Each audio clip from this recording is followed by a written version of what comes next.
Shola Richards. Good to see you. Pleasure's all mine, Evan. Thanks for having me, man. You are an amazing guy. You've written an amazing book. I have it right here. Woo-hoo! Let's go. Civil Unity, an incredible book. I think it's relevant to life. I think it's relevant to relationships, to how we speak to one another and how we get along. You do tons of these workshops for Fortune 50 companies and for workplace civility. You've been at Congress testifying around civility. You are just a fascinating and wonderful spirit here on this planet and making the world a better place through all of your work and your voice. So there's some heat in LA right now. And Yes. I mean that as a double entendre. The fires are obviously the catastrophe. How have you experienced this conversation around civility, or how people are maintaining or handling civility around this very traumatic incident for many? So interesting. Yeah. So at the time, first of all, thanks for having me. And thanks for bringing up the Congress thing, because clearly I killed it with Congress. They're so civil now. No, it's funny because, at the time of this recording, we're like a week into this horrific firestorm. And first of all, before off camera, we were talking about like, are you safe, Evan? You good, Shola? So we had to make sure that we were both in a good place. How I'm experiencing this, because thankfully my wife and daughters and myself are safe, so that's good.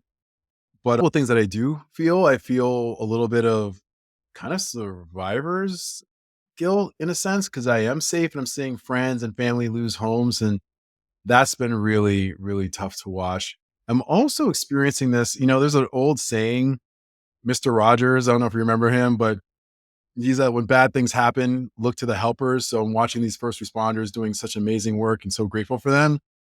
I also feel like, in a sense, we also have to keep an eye out on the jerks too during this time, right? The ones who are like price gouging and doing weird things when folks are looking for homes, which is really, really sad. But also what I've noticed, and we're kind of both shared a little bit off camera, kind of our mutual disdain for social media, but I'm on it often for work. And I've noticed there's really sad, uncivil narratives that are going around about our city. It's like, well, these rich people losing their homes and this, that, and the other. Boo hoo, who cares? And it's like, my God, these are not just the ultra wealthy. The people have this weird idea around LA, but these are school teachers, and these are bus drivers, and these are military. There are law enforcement. These are folks who run libraries and YMCAs and places that we gather as community, folks who are just like any other community in this country. So finding joy in the pain of the city because you have a weird idea about what this city is like, and most probably people haven't even visited it, they're making those assumptions, is upsetting. So I'm experiencing, one, the positive of seeing people really leaning into help. But it's also the sadness that people are using this as an opportunity to kind of kick dirt on our city when we're really in a tough place. Yeah. Yeah. And even on top of that, the looting and exploiting the situation at that level, right? When Mhm. there's evacuations, it feels like at any time there's when something goes wrong, we start running through those biases that you mentioned, right? Yeah, The cognitive biases, a lot of the work of Daniel Kahneman, which has been like one of the most influential books for me as well.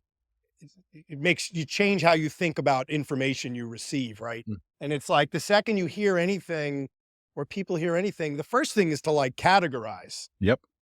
And we go, those people. Okay, those rich people. And then let's make stories about how we feel about rich people, right? Or even on the other side, right? Sure. Like, right around the mismanagement conversation, right? There's a conversation around that. And surely there are tons of ways that this could have been dealt with like a lot better. Sure. And it doesn't mean that everyone is automatically evil either, That's right? the whole point. It's Right. like we've kind of gotten to this weird place where we've lost the ability to think with nuance. And that's super frustrating. It's like, you're either a good person or you're a bad person. You're either normal or you're hellbound. It's like all these different things that I feel is like, Well, maybe more than one thought can exist at once. I mean, God knows with, the conflict, we're getting really deep already. It's like, we're talking about the conflict in the You're Middle right into East. it. A lot of folks really struggle to process the conflict in the Middle East, and it's so nuanced and so challenging that it's not always just like, these people are evil, these people are not. And it's like, no, it's not. Maybe we can have a different conversation where there's multiple things at play, but it doesn't matter if we're talking about the conflict in the Middle East, things in our country, things in our workplaces, things within our families. The ability to think more robustly instead of just the hair trigger lizard brain stuff that you see so commonly in our discourse is how we get to change the world. But I just want to get one person a day just onto a place of like going a little bit deeper than just their really quick reflexive thought around how they feel about a situation or a person. Well, and this, there's a number of biases that immediately, you know, how a lot of this confirmation bias, right? Of how quickly they put their story together and how they just immediately make themselves right, with like, oh, see, I knew it. Well, this guy was like this forever and she was like this forever. And But it's so much as, yeah, if you think about it, Evan, it makes sense, right? I mean, like if you believe something for a really, really, really, really, really long time, right? Confirmation bias, let's just go with that one, is like you want to just believe that it's true. So you're going to do whatever we can to support that. We're going to like find as much information, go to whatever cable news stations, find whatever articles or follows on social that support what we believe. Because the last thing you want to believe is like, I've been wrong about this all this time. I don't want to believe that. Then my whole life has been a lie. We know that's not true, but that's how people feel around this idea being checked. People search for validation more than they search for information. So my dad taught me to be more of an information seeker versus a validation seeker. And the question that he introduced to me that I shared in the book is kind of this whole idea around how do you know that? And really having to go deeper and think about, because I mean, I do have opinions. And I know that when I put it up against the rigor of how do you know that, if like, well, because that's what I feel, okay? Well, then I was like, yep, well, then Shola do better, right? yep, It's like, and I have to kind of live with this because yeah, I have opinions, but I also know that my opinions may not be right. And I think that's also kind of an interesting way of looking at the world yep. too. Well, and there's another one you do too in the book, which is, what do you mean by that? Oh yeah. How do you know that? And what do you mean by that? And essentially what I've noticed that you've done is, instead of reacting, you're clarifying and letting people figure out for themselves and see if they can unravel that without going deeper. And if they really go deeper, then they may have some issues. But if they can unravel, maybe they have just a little bit of issues and they're working through them and they know that they didn't mean that, but they said it the wrong way, right? In that situation, I remember you were in the cab, in the Uber, Yep. and yeah, it was, and he said something racially annoying, I guess. He basically said like, God, I wish more black people were polite like you. Right. And it was like, first of all, it's a wild take, right? Because there's impolite and polite people of all races, right? So like the idea is he had a judgment that black people are impolite. And the whole idea around these biases, usually they dissolve when we increase the proximity, when we get closer to people. It's the space between ourselves that make these biases live. So if I don't have any black friends, and the only time I see black people are on my cable news station of choice in watching a football game, then I'm going to have assumptions. If I don't have friends who I talk to or work with or have real conversations with, that's like, oh, whoa. So I might have been one of the first black people he's seen in a hot minute and seeing like, hey, please, thank you, this, that, and the other. Whoa, what's going on here? It's like my buddy who is also black. We have this joke. It's like when we run into some folks that are like this, it's like the talking dog phenomenon. They're like, what? A talking dog? Oh my God. It's like, it's ridiculous because it's so sad, but like you gotta laugh to keep from crying. It's like this whole idea of like, what? You can speak in multisyllabic words and say things that are so like obviously, but like, dude, if you don't have any people of color in your life, statistically speaking, 40% of white Americans do not have one friend of color, right? That's a wild stat. 40%. So the idea is, so what I hope to do is to help folks to like get outside their comfort zone, meet people who are different than from you, so you can really start to dissolve those biases in a way in real time.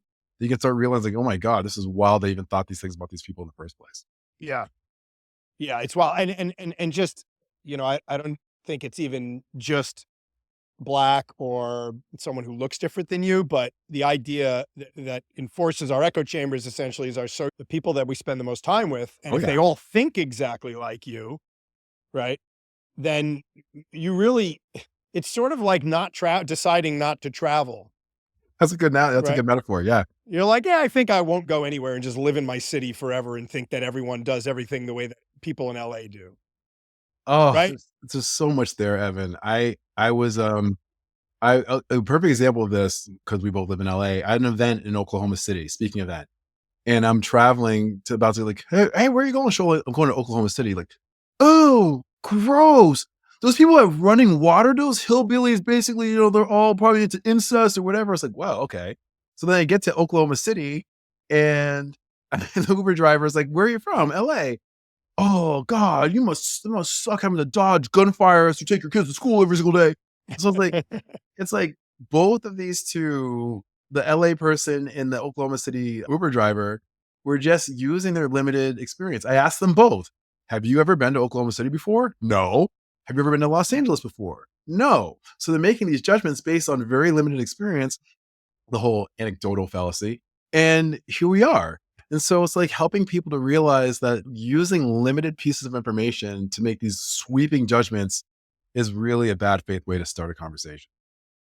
It's like the pie of knowledge, and that limited information I think applies to most of the things that we have to experience. Like the pie of knowledge that any one person has at any given time about any situation, historical, not historical, current, not current, is so small. It's such a small piece of the pie of what can change. There is so much that could change how you feel about whatever you believe, if one more piece of information was provided to you that you didn't know before, like, did you know that all the people in this country, because of whatever you think, you thought it was a good thing, and all those people now had to leave their country? Yep. And it's like, you didn't know that, did you? That some small country had to like change, no longer exist because of that. You just thought it was all whatever the headline of the policy that you read thought you were rah-rahing about, right? And we forget to have the like you said, like there's no intellectual humility and people are just so staunch in their beliefs about something. Like, I don't know why you have to be so staunch in your beliefs about it, you But know? but you made a really good point though, and I want to unpack this a little bit, what you just said. So, you know, the pie of knowledge, I really like that term. I might have to steal that from you, is super limited. Yeah. So we don't have a ton, we don't have all knowledge of all things. So when you're talking to someone who feels like a know-it-all, look, I have teenagers, so I'm in know-it-all hell right now with my two teenage daughters. Look, besides going a step beyond how do you know that, which is a great start, you can go even deeper and just be like, so if I were to present you with additional information, would you be open to possibly changing your mind about your view? I mean, and it's interesting to be like, no, my mind's made up. You can't tell me. You can't tell me. And it's like, all right, well then you already know what you're getting yourself into. So I like to challenge people like, hey, listen, there's so much, I hear what you're saying about this. And thank you for sharing. I see this differently. Are you open to hearing how I view this situation? Nope. Don't give a damn. Okay. Then that's a DNE. Do not engage. I feel like Yeah, right. the only way that we can end unproductive conflict is to reduce our time participating. And I feel like what we do is like, no, let me go ahead and fight. Blah, blah, blah. You have this spinning match that everyone loses. And I'm about this idea, and whether this is scientifically sound or not, who cares? But in my head, this makes sense.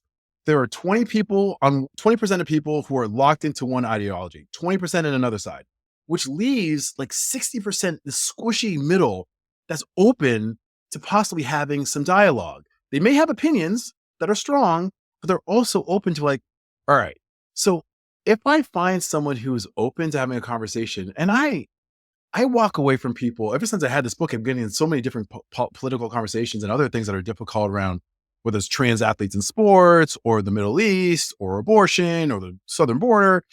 And it's like, we still can walk away disagreeing. No minds are changed, but we're discussing this in a way that's robust, a way that's meaningful, where people aren't feeling attacked. We're not disrespecting people because they view the world differently. And hopefully we walk away thinking about that was an interesting way that she explained that. I never really thought about it that way. I don't necessarily agree with it, but I now can understand why she would come to that conclusion versus Absolutely. shouting people down, which does nothing but just further entrench people into their views that you don't like in the first place. Yeah. It takes, and I don't know why it takes so much to do. I mean, we can unpack we can That's a whole unpack. other podcast episode. It sure is. And just because it's on that train of thought, like, what is it's the escalated commitments that people don't want to feel like they were wrong. Maybe they got into a heated argument over Thanksgiving and their whole family thinks one way, and if they were to say I'm sorry, it would be too hard to say I'm sorry, right? Like, how far did you go with this already? I think that's a huge one. Some Mm. Sunk cost. And from the intellectual's humility, could I just swallowing that you could have been wrong about it, or even a little wrong? You didn't even, it's not even right or wrong, just a little bit. Maybe your one statement went too far and you didn't have to yell at them about the one thing, right? You could have been 60% right, but you really screwed up on that couple lines there, you know?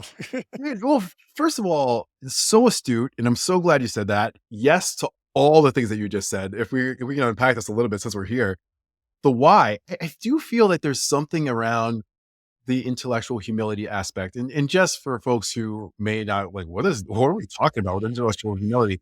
Just the idea that our knowledge around a certain topic is incomplete, in that we could potentially be wrong about what we believe. That humility aspect around it. I think a lot of folks feel that being right or ceding ground means that you are now saying that the other person is right. I'm curious, Evan, in your life, two-part question for you. I know this is your podcast. I'm just curious. Do you know anyone who's intellectually humble? That's first. And do you know someone who refuses to apologize or ever admit that they're wrong?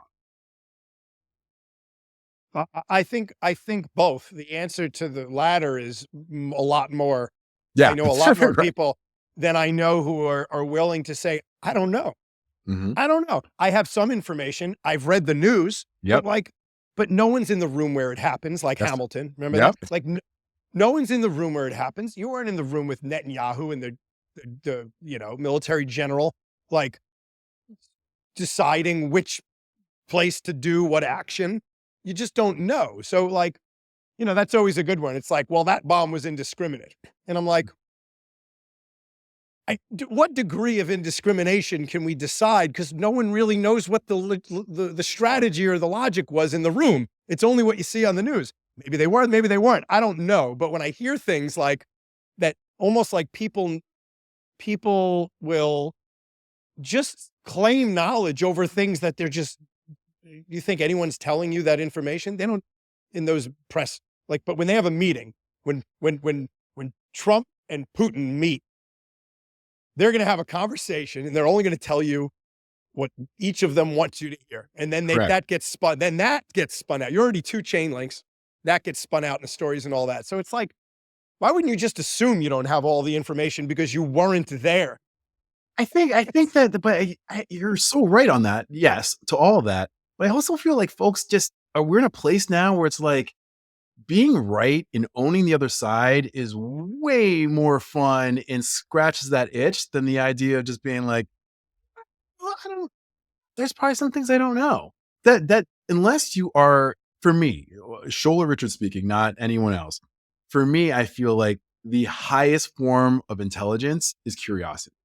The idea that like there's gosh, this is what I feel, but like, man, I'm open to learning more around this and being open to information and learning more. But but if you're not into that, that doesn't really scratch the itch, right? It was like, I don't like these people, whoever these people are, just making this up. And so I get a perverse sense of joy when they're harmed. Me not knowing Mm, that that feeling is justified would be really something that would cause me a lot of pain. So I need to feel that I'm righteous in my anger. I need to feel that I'm Right. righteous in my hatred, because if I wasn't, then I'm a bad person. Yeah, Because you're what type of justifying. good Yeah, person wants right. to hurt people, right? Wow. So Yeah. that's the whole idea behind this. And that's why intellectual humility and its little sister or big sister, critical thinking, is so important. It's like this idea of just like going deeper than headlines and social media posts and loud folks and podcasts and all these type of things, and just like being well read or going deeper. I mean, listen, I know what I got into when I wrote this book. I know, like, this is the path less traveled. It's not like, let me go ahead and be really thoughtful around this. And like, I know that, but It's definitely the path golly, if less I could traveled. get 10 to 15% of people to at least consider it, then I can Yeah. say that I kind of positively change the world in some way. What's the number? 11 million, 3.5% needs to. 3.5 million. Yeah, man, that's it. And first of all, can we just take a minute to just give you some props publicly on your podcast? I mean, I it's really, really, really nice to talk to someone who has actively read the work. And I want to give you credit for that. You might be like, dude, that's table stakes. I run a podcast. Well, I've been on a ton. And they don't, that's not always the case. So I don't want to just be like, dude, I expect this. I don't. So very grateful for you taking the time to read it and just being up to speed on it, because it creates a more robust conversation. But yeah, 3.5% is really the idea. And that's not a big, huge number, but it kind of is when you think about how big our country is in the world. Yeah. How big, what does it take to have movement? There's a book called How Change Happens. I've heard that. I've not read it. Yeah. Leslie Crutchfield. Oh, okay. I've interviewed her actually. Oh, what did she Yeah. say about? I mean, because I'm when it comes to like this change stuff. So, any takeaways? She does an incredible job. She like leads the entrepreneur business department at Duke Oh, for their nice. policy. So, yeah, she's really, and she wrote this wonderful book and did great research, and just like the way that movements happen, and the way that they have, the ones that have been successful and the ones that haven't. Mhm, Why the NRA is so successful, mhm, but also how gay rights became so successful, mhm, right? Or not smoking, mhm, like certain things that were like not the norm and became the norm on both sides of the eye. It's irrelevant, the issue, but more about what made that successful. And the, a lot of it comes down to starting local, mhm, the bottom up kind of approach of like having all of these little pockets and developing all these chapters locally, winning locally, getting it done at the state level, and then getting it done at the national level, right? Because everyone starts to, like, all the cities start voting, okay, then the states vote, and then you get one state, and the dominoes, kind of the domino theory. And I'm wondering if we could do that with civility. Like, what's the domino, the domino effect of civility to get to 11 million people, where we can say, look, we're not doing this at Thanksgiving anymore. That joke about Thanksgiving dinner is done. We're done with that joke. We don't even say that joke because it's not funny, and it's not fun either. So right. we're going to make Thanksgiving fun all the time. But Yeah. we're kind of kidding, but we're not, though, because I think what you're saying is Right. really the idea. I mean, it's like if if there is a guy, or if Aunt Jane finds it funny to make horrific, like anti-Semitic or homophobic or racist jokes at Thanksgiving, but we're like, hey, well, that's his Aunt Jane being Aunt Jane. She's into her third glass of rosé. What do you expect? Then it's like we are now contributing to the problem that we're trying to fix, right? So I do feel like part of that, getting to that point, I think there was, I don't know how relevant this is to the conversation, but it just kind of hit me. There was a conversation around change and like around voting in elections, right? And so one of the things is there's a campaign that said, please vote, or something like that. And it didn't really work. But it's like, be a voter, where now you're like identified as a voter. That got people more interested, like saying like, don't litter versus don't be a litter bug. Like, I don't want to be a litter bug, but saying Right. don't litter, like, whatever, take my Coke and throw it out the window. But I don't want to be a Yeah. litter bug. So when it comes to civility, I'm still trying to think about how this works in terms of identifying who we are as people who believe in this stuff. Because what I do want people to realize, and this is shocking for some people, sadly, this idea that you can disagree without disrespect. You're like, wait, what? That's a thing? You can actually do that? I was like, You mean yes. they're not all idiots? All the Yeah, no, other no, people aren't yeah, idiots? shocking, right? But I mean, it's like, but I think that's the first step. Like, it's all baby steps, right? I feel like getting using Congress as an example. When I went to Congress and talked to them around civility, I was joking at the top of the podcast. I'm like, thanks for sharing a failure. It actually wasn't. It was so great. That visit to Congress. And I was with the select committee for the modernization of Congress. And it's now defunct, unfortunately. But there were 12 people there, 12 lawmakers, 6 Republicans, 6 Democrats. And at the time, the House of Representatives was run by the Democrats. And they made a decision, we're going to make this purely bipartisan. They could have one person more and make it 7 and 6, but decided to make it 6 and 6. The 12 people in this committee hearing, I can tell you, and it sucks because it doesn't make national news. These folks on both sides of the aisle are like, this friggin' place is a dumpster fire. I see it. Everyone sees it. We may not be ideologically aligned, the 12 of us. However, we all agree that this place is a dumpster fire. And we just need to get back to the way of legislating instead of like getting these 10-second sound bites to own the other side on Twitter or whatever. And I left there with so much hope. And it's like, oh my gosh, these folks, sure, we see the loudmouths that are on cable news stations pontificating and putting their chest out and all that type of fun stuff. But the reality is the majority of the lawmakers are the ones who are really working there for their constituents. And they don't get the airtime because they're not out there yelling, trying to That's become a right. political celebrity. But people like us wouldn't know that because we don't see these people because they're too busy working for their constituents. That's the whole idea. So Right. we need, getting back to your original question, why I share this, is how we can start is having these conversations where people can see that there's more to the story than just the sound bites that we see on social media. We just got to go a little bit deeper. I'm so glad you say that. There's so many people, and I think it's easier to say this for people who run locally or who are part of local politics. The purity of their intentions is there's more purity for intentions for more people at the local level until Oh people yeah. start getting corrupted, right?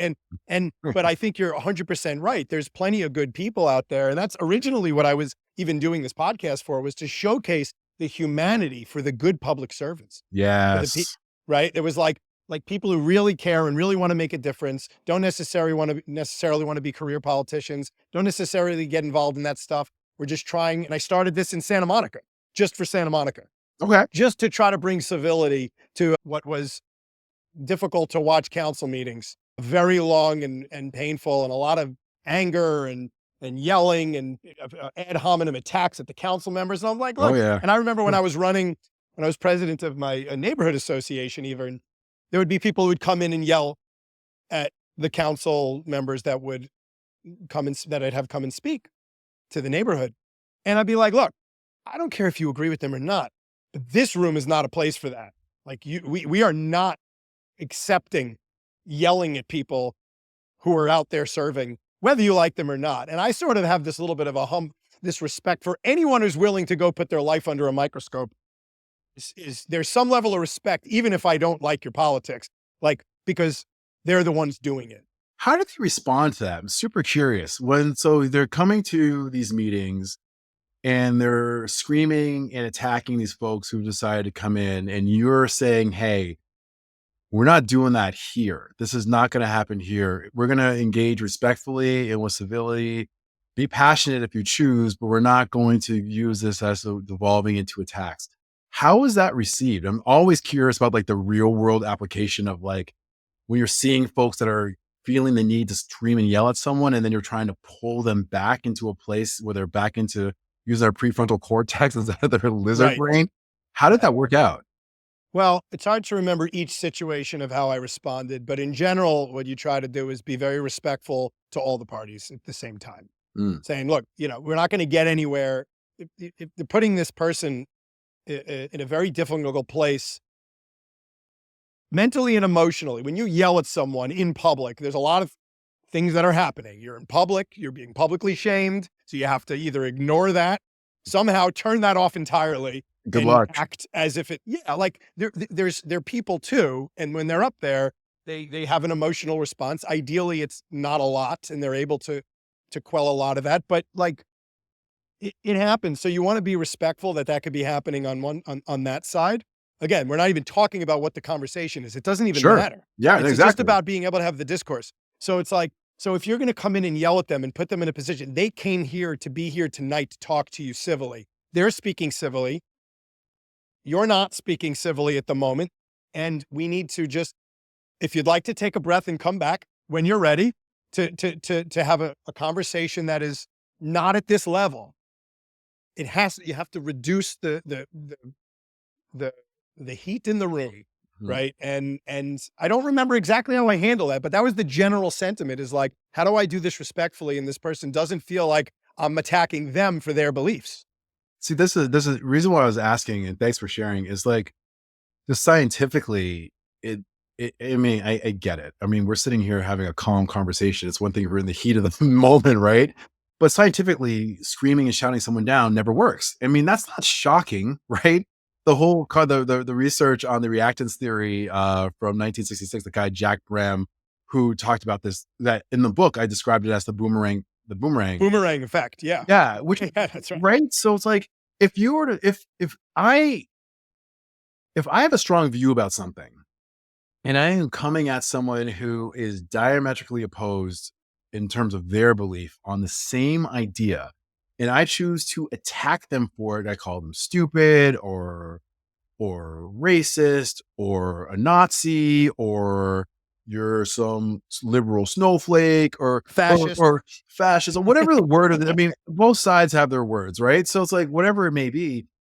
It's not like I made a joke in the book. It's like around like gun control. If I said, God, your guns are so stupid. I can't believe you have guns. You're an idiot. Like, stop using your guns as your way to overcompensate for your inability to please your wife. It's like, oh, you know what? You're right. Yeah. Thank you for your astute commentary. I'm so grateful that you told me using my guns to self-soothe for my bedroom failures. Like no one's doing it, right? So instead of like using, I mean, listen, both sides use attacks, but I know that one thing that is so true in science is that if you're able to wrap your mind around a level of emotional intelligence, and that's why I made sure I developed a chapter on making sure we do the inner work so we're prepared to not get hijacked consistently when you see people that think differently, because we're going to share the world with people who don't see it the way we do. There's no way around that unless you choose to like live in a cave for the rest of your life. I'm not choosing to do that. So we got to figure out how to navigate this stuff. And part of it is if you choose to attack, coming in hot with attacks, three things are going to happen. One, they're going to become more entrenched in the beliefs that you hate. Two, the merits of your position are gone. They're not going to see it. And three, you're contributing to the discourse that we all hate. Lose, lose. Unless you're cool with that, which I don't know why you would be. So it's like finding a way to be like, hey, I'm glad you came to this meeting. I really, really disagree with some of the policies that you put forth. And I would like to share why and how this would affect me and my family going forward and why I would hope you'd reconsider. More chance that they'll walk away and be like, screw you, lady, or screw you, whatever. But at least you have a chance to like, she made a good point. He made a good point. And you're never going to get that by screaming people down. Unless you just want to satiate that need to own the other side, that really basic level of our humanity, Yeah, right. we got to do better. And I We just got to feel do like better. that's what I'm trying to push people to kind of towards this. Like, there's a better way, y'all. Give it a try. Yeah. Yeah. And you actually bring up a good thing in your book too. It's like where, what are those cases that feel impossible to be civil, Yeah. right? Have you Civil. experienced where are those hard lines for you? Do you find, and I'm sure you even mentioned how you've been challenged personally in the book through some of this. Do you have hard lines where you're like, you know, you do this, there's no civility, and right? Yeah. Yeah. That's fair. Like, and I'm so glad we're talking about this because and I will absolutely answer your question, but a quick preface is one of the biggest misconceptions around civility is like, oh, when people are being abusive, just smile and be like, I'm sending you love. I love you. Like, screw that. So, like, if someone came to my if someone like came and like was attacking my family or something, like, sir, do you mind Yeah, when right. you just take a minute to reflect on your behavior? Like, screw that. He's getting these hands. And I'm not like even that's I just need people to understand like there's time for civility. I would say probably 80% of the situations in our world, there is a civil answer for it. 20%, Gandhi said it. God, I hope I'm not jacking up his quote, but he said, violence is rarely the answer. But when violence is the answer, it is the only answer. I'm like jacking up his quote, but like basically he's saying like, usually it's not the answer, but when it is the only answer. And there's times where for me, I shared in the book that I was sexually abused when I was younger. And I mean, yeah, man, I'm not trying to like, if I were to ever run into these people, I couldn't even pick it on a lineup. I'm not trying to give civility to them. Now, what's interesting about this, and this is going to be kind of confusing, but stick with me on this. I have forgiven them, but I have no interest in spending any time offering them kindness. Forgiveness just means that I've released them from, I'm no longer letting these fools live rent free in my mind, and I'm free from them. But it doesn't mean that if I ever ran into them, I wouldn't even know them if I saw them. We're going to hug it out and just be like, yo, I forgive you for what you did to me. No, I forgave you, but I don't need to give you that kindness. I don't need to, I'm not doing it for them. That's the thing. Right. I'm doing this for me. So Right. well, that's a hard line and that's an extreme line to be clear. So I get it. Another example is like when I'm dealing with someone who is clearly racist and does not see my humanity and is happy to let me know that I will never be equal to them. I'm not going to be like, hey, well, I still love you. I'm like, I'm not going to engage in back and forth with them because I don't need to waste my time and my emotional energy, but they're not going to get civility either. I'm just going to leave. I'm just going to bounce. I'm just going to move on. And there's a quote that I had in the book that said, honeybees don't waste a moment of their time trying to convince houseflies that honey tastes better than shit. And I think about this all the time. So I took that note, by the way. oh, that's a solid one, right? I mean, so like if you are into like swirling around the stinky pile in the grass, like have at it, my guy. But like I'm trying to find this honey and I'm trying to, it's so much sweeter being kinder to people, being even with people that you don't understand or see the world the same way. So my hard line is if someone's like truly hateful, and thankfully there's not a ton of these people percentage wise, but truly, truly hateful, I got no time for you. And I'm not going to be wasting my time giving you civility when I can talk to this big, meaty portion, this 70, 60, 70% of folks out there who are open to being self-aware around how their words and actions affect others. So yeah, I have a few red lines. Well, you don't need everyone. We only need 11 million people. Exactly. So I mean, that 60% leaves like is within that. 96.5% that we can just like, whatever. That's right. There's plenty in that 60% you were talking about. Yes, sir. That's that we can figure out how to change. So there's been a couple interesting movements on this front that in speaking of like trying to get those people to be more civil. One is on X where Musk is updating the algorithm to be to deprioritize negativity and prioritize things that are more inspirational or informative or entertaining. And he uses the community notes to help you validate ideas. And then right after that, Zuckerberg comes out and says that they're not going to use fact checkers anymore. And those fact checkers are way too biased. And we're going to start using community notes like Musk in order to have freedom of speech, but also do better, clarifying what could be considered misinformation or whatever. Now, two interesting things on this. One, the idea that part of the idea of X is to reduce negativity, which I thought was a very interesting move from a civility standpoint, at least. Sure. And then the other is Zuckerberg's fact checkers. They're biased fact checkers. And we were talking before, like, I asked this to so many people, like, does anyone even agree on the word fact anymore? You can't even agree on the most basic words in the lexicon. That's the biggest How do problem. you, right? Like, oh, this is a fact. These are facts. Oh, no, these are facts. No, these are facts. You're just like, that never used to be arguable. And I think that's what's so sad. We're in this like post-truth world. It's like 2 + 2 = 4. No, 2 + 2 = Tuesday. It's like, but it's 4. Like, how do we get to Tuesday? Like, what happened? right.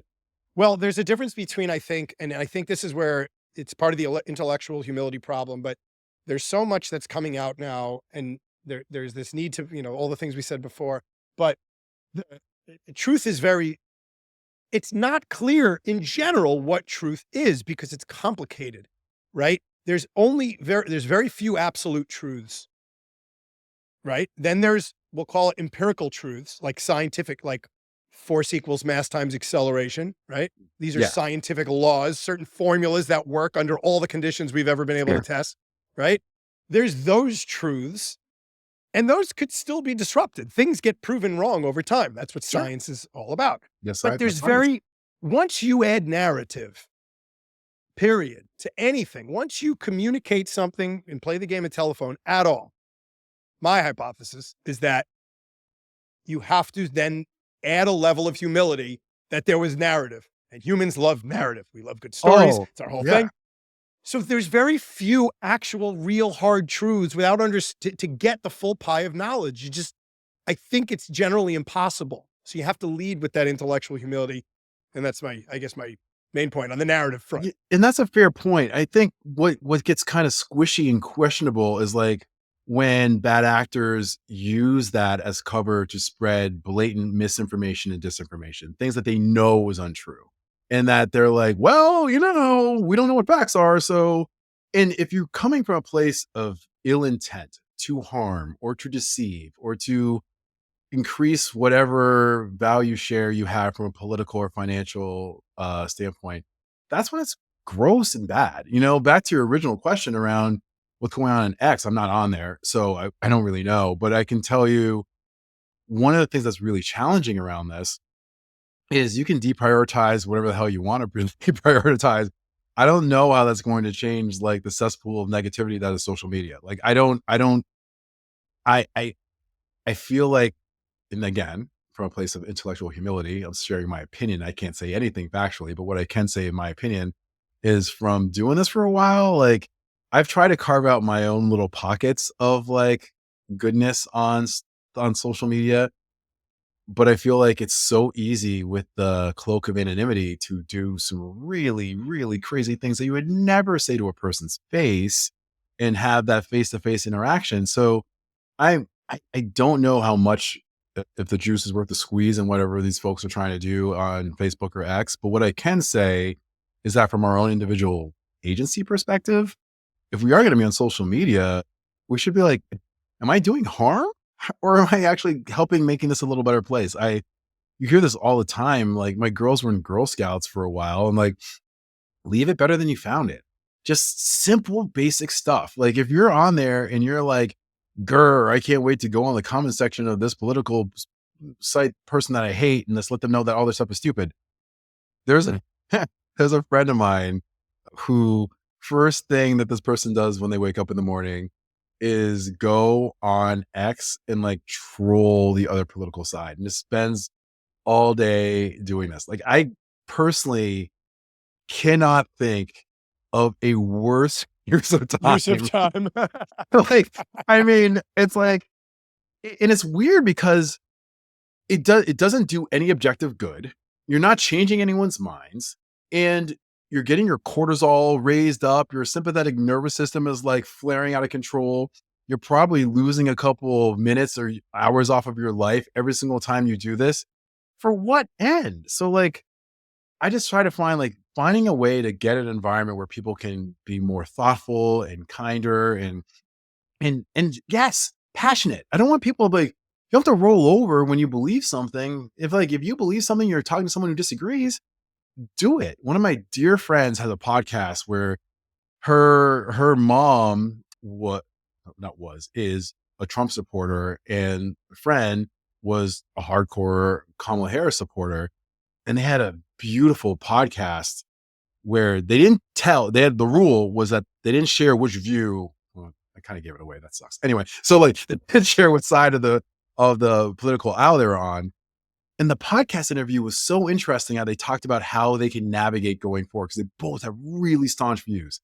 And to see how they were able to be civil, talk about how these conversations how one person has kind of made it worse than the other, how we can kind of find a way to navigate around it was one of the things that gave me hope in 2024. And I think about that podcast episode whenever I run into folks who are having these really difficult conversations around the Middle East or transgender athletes in sports or LGBTQ rights in general or race relations or politics or what have you. There is hope that we can get there if we're able to see the shared humanity across from us. And I think that's the one area that we struggle with collectively. Yeah. We've almost dehumanized the other side. Oh, yeah. Enjoy. It's not good. Yeah. Yeah. Well, jump into that. Oh, no. That Yeah. was a Yeah. good I jump think into. yeah, I think it's intentional because it kind of goes back to my earlier point. You want to feel justified in your righteous anger. Yeah. So if I see you as someone who roots for the same sports teams that I do, and our kids go to the same schools, and we have the same hopes and fears, and like, all these things that help to tether that person to their humanity, it's like, screw that. Like, no, you're a terrible person who Yeah. wants to bring all this crime into this country and blah, blah, blah. And so it's like, instead of seeing them for the humans that they are, it's like, it's so much easier to dehumanize. And this, again, both sides do this. And I think part of the challenge is, can you look at someone who doesn't see the world as you do, but still keep their humanity in the center of the conversation? It's not, listen, real talk, Evan, if this was easy, everyone would be doing it. We wouldn't have to have this podcast interview. It wouldn't even be a point. There would no need for me to spend 19 months writing this thing. What is real, this is super hard work that's going to require us to go back to your earlier point around, well, why? Why would I admit that I'm wrong? I don't want to do that. It feels weird. Then if I'm wrong, that means you're right. And I'll never say that you're right because you're wrong. So I'm not going to say that I'm wrong. It's this binary false dilemma fallacy, back to our logical fallacies thing. So there's more to it, but it requires nuance. And that's why I'm trying to teach people that there's a way to get there, but we have to be willing to open our Yeah. minds and our hearts. Yep. Yeah. It's an amazing you found similarities between, I mean, just to kind of carry on this point of the why, I guess, right? Is that you've found similarities between substance abuse and the radicalization, right? And the radicalization is 10% on both sides, right? 20% of the population or What? something. I Absolutely. forget. Sure. But whatever the very far, the people you can't convince, the ones that are incivil, will never be wrong. What can you jump into that a little bit? I think it's an incredible way to think of, because a lot of the people that I think that I know that I would consider to be more radicalized Hmm. tend to have some addictive personality to some degree. They do something too much in the substance category. That's totally fair. Yeah, I'm tracking perfectly what you're saying. It's it's not a one-to-one comparison, but it's close enough that we can make this, right? So usually folks who are dealing with some sort of substance misuse or abuse, they one aren't really, well, first things first. In order to take the next step, there has to be some sort of realization that there's a problem. That's the first step of any real mainstream change. They're not going to be very receptive to being shamed about their behavior. And oftentimes, similar to folks who are radicalized, they do find a way to kind of isolate themselves around people who share similar beliefs because it allows them to, or in substance abuse, same activities, right? So you don't feel the guilt that would happen if you're an alcoholic and you're drinking at some party. If you're around other alcoholics, it's easier to engage in that behavior. If you are radicalized and you find an online group that supports your ideology, it's easier to do that. You're not going to feel as guilty around being around these folks because they help support that. And it's these environments that are created around that allows these behaviors that are maladaptive to thrive. Because if you are around someone like, hey, you should put down the pipe, you should put down the drink. Hey, these beliefs that you have around these people, I don't know if this is a really good idea. I kind of disagree with you.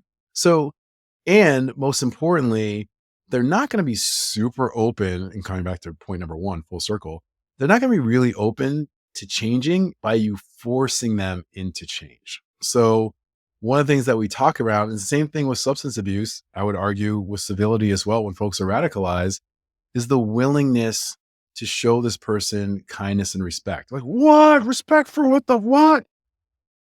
it's not that you have a shred of respect for their behavior or their beliefs. But the idea is this very simple phrase that I talk about in the book. Most bad behavior is an unskilled expression of an unmet need.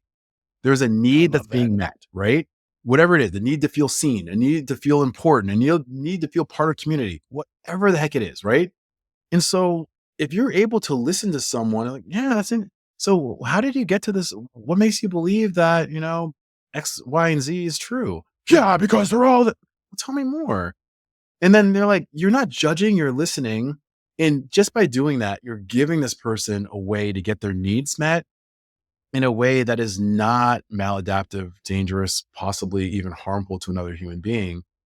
But God, this is hard. And that's why most people don't do it. I'm like, screw you, you're crazy. And because you're crazy, I want nothing to do with you. And to be super clear, just because you listen to someone and give them that space, they may end up being dangerous or whatever. You need to excommunicate them from your life, then do that. But as a starting point to just dismiss people, especially if it's something you care about, have a relationship, I think it's worth going a little bit deeper. Are there people in your life that you would say lean on this substance abuse radicalization combo? Yeah, I had a friend who really struggled with alcohol abuse and we're still friends. And he's done so much better. It just got to a point where it wasn't serving me to be around him. And I found myself, kind of drinking more than I probably should have around. And I was like, I don't like how I feel. I don't want to be hungover. I'm not a big drinker. So there's that. So I kind of like listening to his challenges with this. And eventually he got to a point where it's like, you know what? I don't know. I don't like how and I said to him, like, yeah, we'll grab a drink. Like, I don't like how I feel the next day. That's really all I said. And then it took a while. And then he came back and, you know what? I'm going to realization that I don't like how I feel. And he decided to take himself to rehab and do the work. And he's in a much, much better place now. But if I shamed him, and to be super clear, this was way before I knew anything about the book that I wrote or these techniques. I was just like, but I had an idea. I knew that shaming him wasn't going to be effective. So I did. And the beautiful thing about that, because I gave him that freedom to just, make the decision on his own, he reclaimed his life and now he's very happy doing what he does well.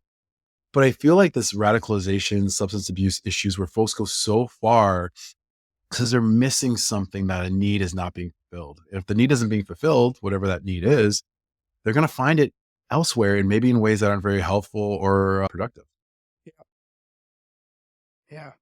Yeah. I think when I was reading that, I started to have my own like relationships to what you were saying in my head of like things I was thinking and people or why this is such a powerful way of looking at it. Even if it's even partially true, you could start to look at what is it about addictive behavior that makes it something addictive, right? And that continual pursuit in a thing to feel a certain way. Yep.